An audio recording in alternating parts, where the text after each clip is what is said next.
Dans Excel 2010, il existe différents moyens pour supprimer des éléments. Nous allons donc ici les découvrir dans cette vidéo formation. Donc tout d'abord, nous allons voir comment sélectionner une seule donnée. Donc pour ce faire, vous devez tout d'abord sélectionner la cellule en question. Donc par exemple ici, si je souhaite supprimer cette donnée-ci, donc je sélectionne la cellule en cliquant dessus. Donc une fois ma sélection faite, je peux appuyer sur la touche supprimer de mon clavier.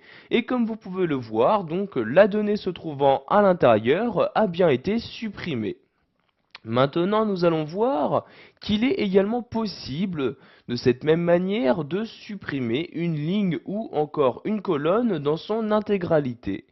Donc par exemple ici je vais prendre cette ligne là, donc tout d'abord je la sélectionne en cliquant ici sur le numéro de ligne en question.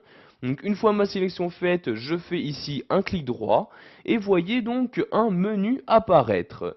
Dans ce menu, vous pouvez voir qu'il y a deux fonctionnalités en rapport avec la suppression, donc soit supprimer, soit effacer le contenu.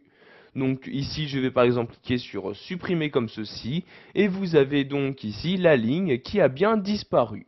Maintenant ici, si je souhaite effacer le contenu de cette ligne-ci, donc je fais un clic droit sur le numéro de ligne en question et je clique ici sur effacer le contenu.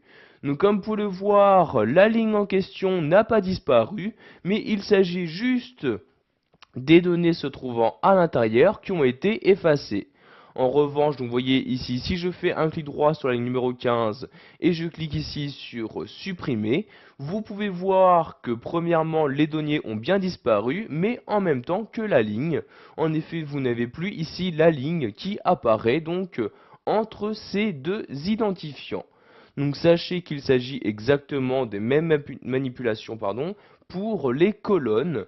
Donc par exemple, si je souhaite ici supprimer cette colonne-ci, je fais un clic droit sur le numéro de colonne en question et je choisis donc soit supprimer, soit juste effacer le contenu. Donc par exemple ici je clique sur effacer le contenu et vous avez donc maintenant dans cette colonne-ci, donc toujours la colonne qui apparaît, mais cette colonne est maintenant vide.